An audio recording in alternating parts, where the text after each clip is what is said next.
Mike Bellotti watched parts of UCLA's last two football games, noticing some things that vaguely reminded him of the offenses that Bruins coach Chip Kelly once ran at Oregon. The team's tempo was not among them. Advertisement, well, I don't know how to say this, it's barely average, said Bellotti, the retired Ducks coach whom Kelly succeeded almost a decade ago. There's nothing there that I think puts a lot of fear into the heart of the defenses. Kelly's Oregon offenses were so fast they were known as the blur. They diced up defenses with rapid-fire plays that relied on efficiency and a robust run game to wear down opponents.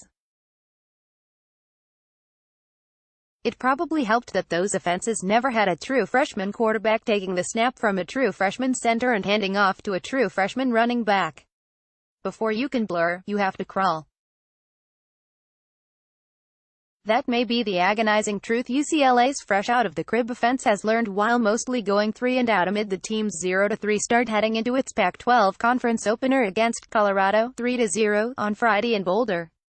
You can't go crazy tempo if you're like, man, we're not moving the ball on offense and we're not dictating terms in the run game, said Yogi Roth, an analyst for the Pac-12 networks.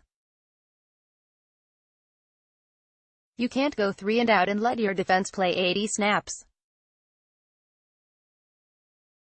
It's too long of a season and it's a recipe for disaster. Kelly has never said he wanted the Bruins to replicate his Flying Ducks offense, only that he intended to run the scheme that would maximize his team's potential.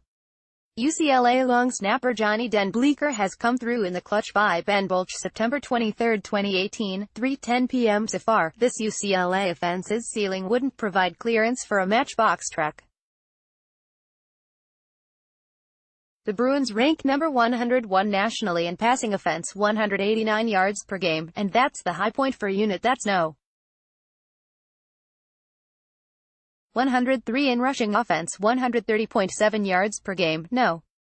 118 in total offense, 319.7 yards per game, and number 120 in scoring offense, 17.3 points per game. Like a website under construction, it might be prudent to post a sign reading, "Pardon our dust. Please check back soon." It's not a product at this point that is ready to take on the best teams in the Pac-12 or the nation, Bellotti said.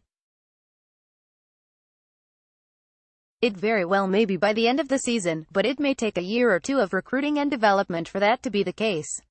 The Bruins hoped they had found their quarterback of the present and future when true freshman Dorian Thompson-Robinson trotted onto the Rose Bowl field earlier this month to enthusiastic applause when he replaced injured starter Wilton Speight.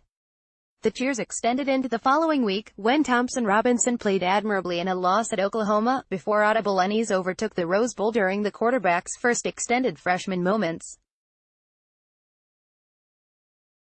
He lost a fumble and had two tipped passes intercepted on September 15 during the team's 38-14 loss to Fresno State. Through 3 games, Thompson-Robinson has completed 54.7% of his passes for 522 yards with 2 touchdowns and 2 interceptions. The uneven start could have been expected from a player who started at quarterback for only 1 season in high school. It takes time, in my opinion, for a quarterback to become instinctive in college, Roth said. That's going to be the biggest thing for them and for him, just to try to get the picture to be clear for him and be instinctive. Kelly has tried to help his quarterback by calling rollouts and short passes. Those plans have gone astray thanks to dropped passes, receivers looking the wrong way and Thompson-Robinson showing spotty touch while throwing on the run. Advertisement. The quarterback situation remains muddled with Speight increasing his activity in practice this week, though Kelly said the graduate transfer would not automatically reclaim the starting job once cleared to play. A much larger issue has been the 300-pounders. UCLA's offensive line has allowed 12 sacks while helping to generate a Pac-12 worst 3.5 yards per carry for a stable of running backs that has increasingly relied on freshmen Martell Irby and Kazmir Allen. UCLA running back Kazmir Allen follows a block against Fresno State on Sept. 15. Harry Howe, Getty Images. The line is also filled with players growing into roles. Christopher Murray became the first true freshman to start at center for UCLA since at least 1982, when records first became available. Graduate transfer guard Justin Murphy is playing for the first time in nearly 2 years after taking a medical retirement.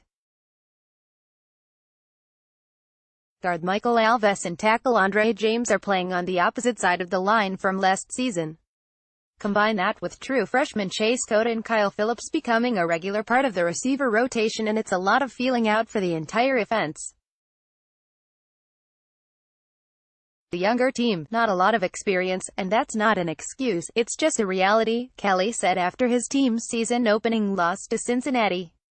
So they're going to get their experience and it's going to be a baptism under fire. Kelly has sprinkled in some situational tempo plays, but probably hasn't had as many chances as he would have liked, given UCLA's inefficiency. The Bruins have converted only 12 of 40 third downs, 30%, generating only 4 drives of more than 47 yards in 3 games. One of the things about tempo is, it thrives on completions and first downs where you can keep the same team in the game so you cannot allow the defense to substitute and you wear down the defense, Bellotti said. Well, right now they're not as efficient as they'd like to be, so they're not getting to the point where tempo has been a factor in most of the games. The shortcomings have left UCLA to try and win via an improving defense and special teams while making a handful of plays on offense. It hasn't happened. Not even close. Roth said Kelly's play calling isn't among the culprits.